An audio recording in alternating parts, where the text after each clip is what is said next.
Class 11th, Subject Physics, 9th chapter, Optics. From this chapter, let us see the applications of total internal reflection.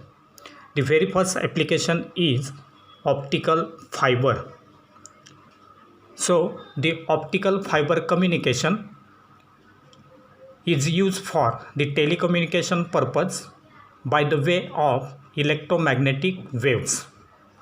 The first diagram will represent the construction of this optical fiber, while the second diagram will represent the working of optical fiber.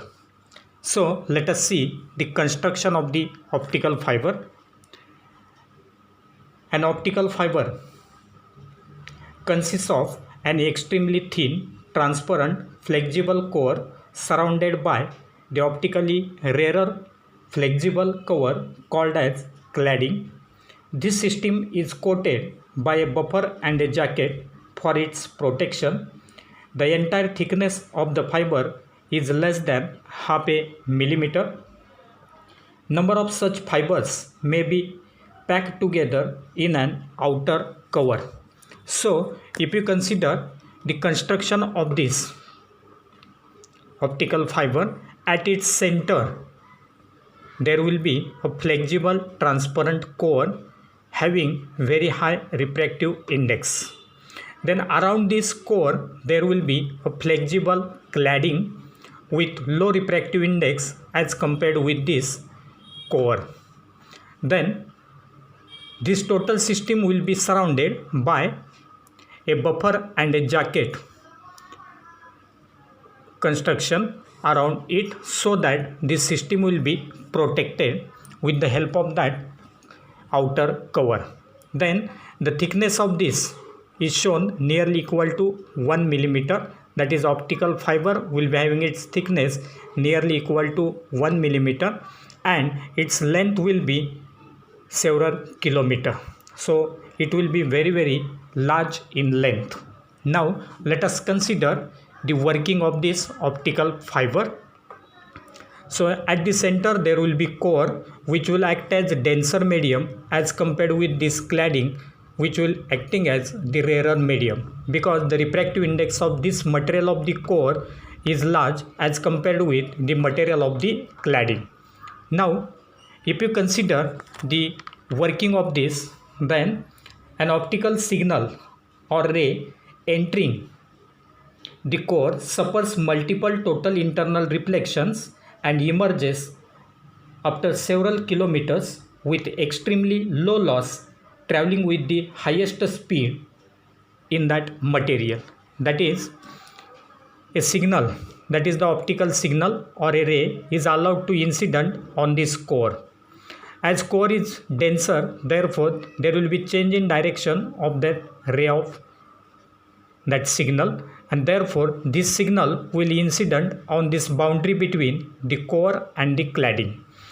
Now this ray is allowed to incident on this boundary such that the angle of incidence here will be greater than critical angle, and therefore this signal will get totally internally reflected within the core.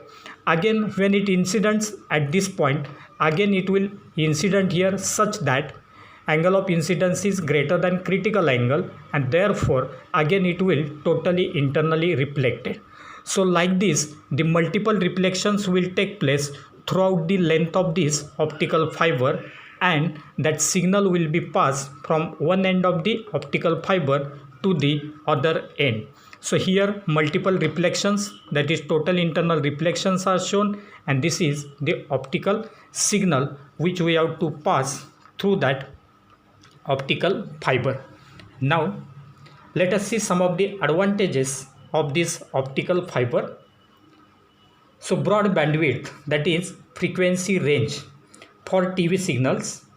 A signal optical fiber can carry over 90,000 channels. So large number of channels will be carried with the help of this optical fiber. Second, being electrically non-conductive, that is electrically insulating, it is not able to pick up nearby electromagnetic waves. Similarly, third, the loss is lower than 0.2 decibels per kilometer, so that a signal long cable can be used for the several kilometers. So the cable will be very long. Then fourth, as it is electrically insulated, there is no issue with the ground loops of the metal wires or the lightning. That means there will be no any effect of lightning as well as the metallic wires or loops of the metal wires. Similarly, fifth, the theft prevention will be done there because it does not use copper or any other expensive materials. So these optical fibers will not be stolen because it will not use copper as well as expensive materials. Then sixth one, that is the security of the information, because there is least possibility of the internal damage. So internal damage of these optical fibers will be minimum, so that there will be security of the information. So these are some of the advantages of this optical fiber. Now let us go for next application of the total internal reflection, that is prism binoculars. So the prism binoculars is as shown in the figure. So if you consider the prism binoculars, then these binoculars using only two cylinders have a limitation of the field of view, as the distance between the two cylinders cannot be greater than that of between the two eyes. So if we use the two cylinder binoculars, then we can't use it for larger distances. Then the distance between the two cylinders cannot be increased beyond a limit, and therefore this limitation of the cylinder binoculars, that is simple binoculars, can be overcome by using two right angle glass prisms used for the total internal reflection.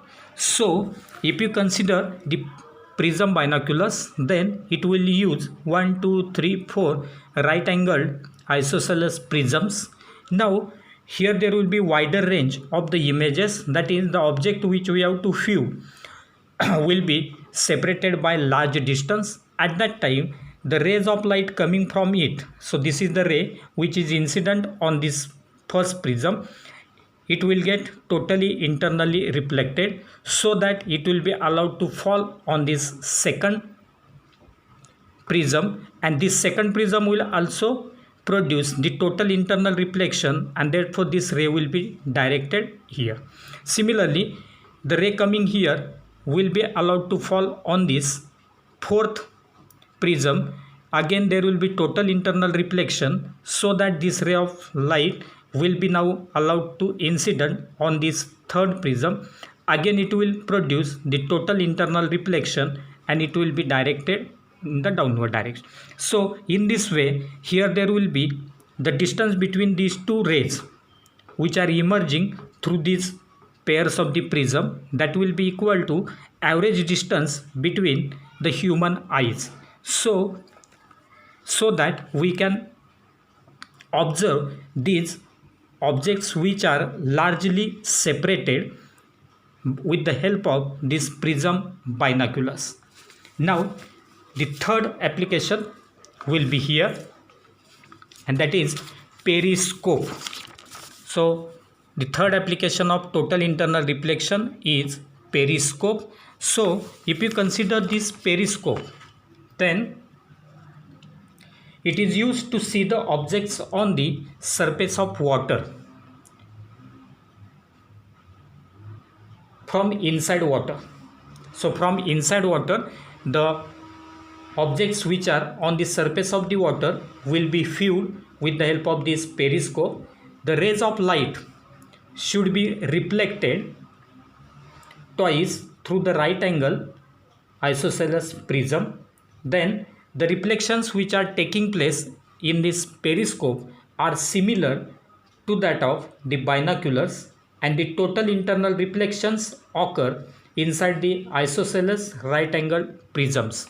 So if you consider the prism binoculars, here also there will be total internal reflections due to the isosceles right angled prisms. Similarly, in case of periscope also there will be right angled isosceles prisms which will produce the total internal reflection. Now for example, suppose in water there is a ship here. The rays of light coming from the ship will be allowed to incident on this right angled prism. It will produce the total internal reflection, and so that ray of light will be directed towards this second right angle prism. Again this second right angle prism will now produce the total internal reflection, and hence due to these two total internal reflections the ship will be viewed from the water, from inside the water, by this eye. So in order to observe or see any object on the surface of water from inside water, this periscope can be used. Now this is similar to that of the prism binoculars. In both these cases there will be total internal reflection, and with the help of this total internal reflection the prism binoculars as well as periscope will work. Similarly, the optical fibers will be very useful by using the concept of total internal reflection.